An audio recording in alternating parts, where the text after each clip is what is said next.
Buckle up, Buttercup, because Text Adventure Week has begun here at the Lunduke Journal of Technology.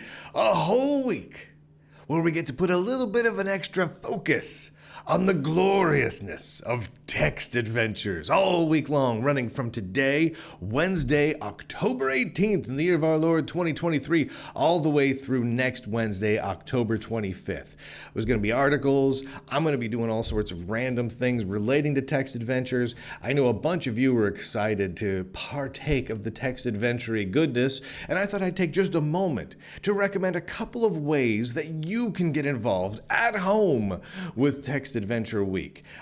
Just 4 ideas off the top of my head. 4 simple and lovely ideas. The first is that the interactive fiction competition is going on right now. We've entered the judging phase of the interactive fiction competition, which you can go to ifcomp.org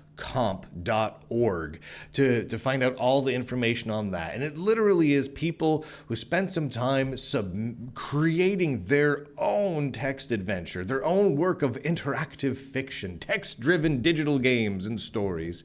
And they've submitted it to this competition, and now people can play it, and the full community, you included, can play these games, judge them, vote for them, tell people what your favorites are, or just enjoy the goodness of fan-made, personal-made, like not some big company. I guess no big companies making text adventures anymore, but personal text adventures made still nowadays in 2023. It's fantastic. So go to ifcomp.org to check that out.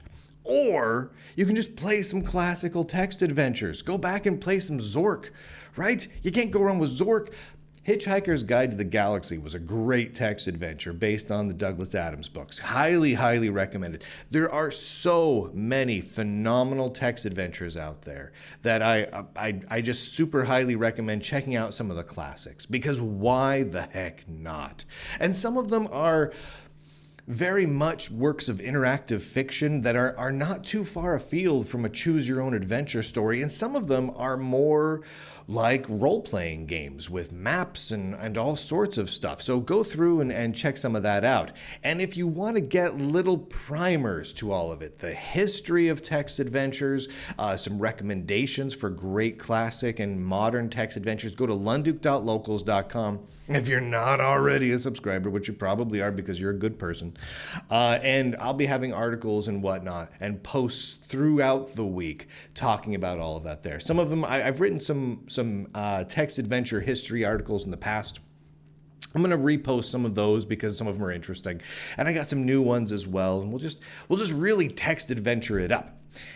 Or you can go really hardcore and make your own text adventure. What? I know, right? Now, I've decided, I had big plans, and I know from talking to so many of you over at lunduke.locals.com that many of you had big plans for making a text adventure game for this week as well, and to submit to the interactive fiction competition. I failed. Most of you all failed. We all failed together, and that makes it okay. But now is still a good time to tinker around with the text adventure making tools that are currently available, and just kind of putzing around maybe in whatever language, C, Basic, JavaScript, whatever that you're familiar with, and try to make your own little mini text adventure. What I've decided I'm going to try and do is I'm going to take just one afternoon later on this week, maybe this weekend, maybe like next Monday or something, one afternoon, just a couple hours, and make a very tiny text adventure. Just something small, just to get back into the swing of text adventure creation. You know what I mean? I'm gonna do something a little different than I've done before. Maybe a different language, maybe a different framework, because there are some text adventure compilers out there and text adventure designing tools out there. Maybe I'll use one of those. Maybe I'll just make a text adventure that's totally different from something I'd normally make. Just spend a couple hours on it, putzing on it, just to keep the glory of text adventuriness alive. So going over to lunduke.locals.com, that's where all the excitement's going to be. My guess is, though, this probably will be the last maybe thing that will get posted about it to YouTube and Rumble and various other places. All of the excitement's going to happen over at lunduke.locals.com, as is usually the way with these themed weeks that we do, which I love the themed weeks. We've done BSD weeks. We did a DOS week last year around this time. We've done 8-bit computing weeks and PDA weeks and week after week after week. We did a Serenity OS week.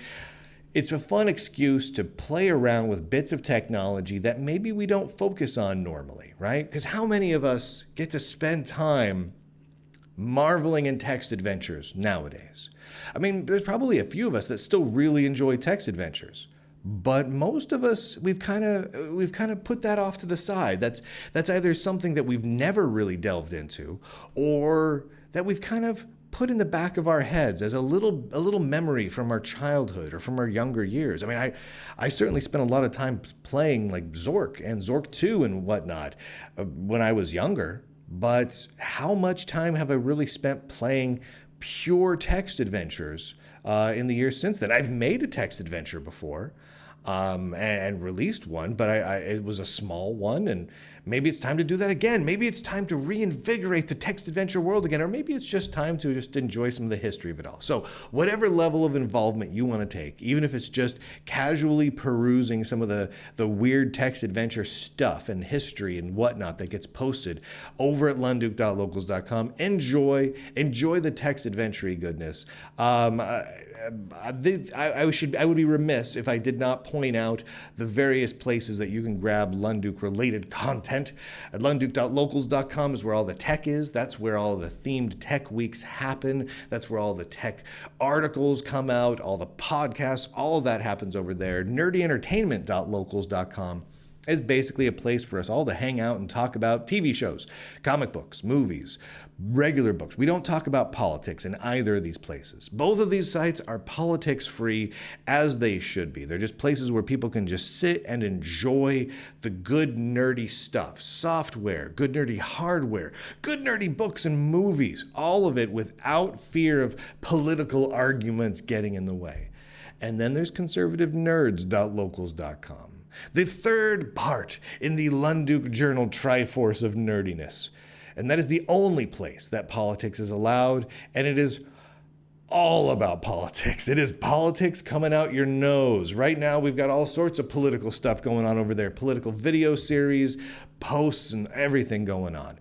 So pick your poison, enjoy, dive on in. And if you want to grab subscriptions to all of them, you can. There's quite a few ways to do that. If you go to lunduke.com, you'll have links to everything where you can get all that stuff, where you can watch all of the big shows I've done over the years, like Linux Sucks and everything else. They're all there at lunduke.com without any advertisements, without any big data tracking.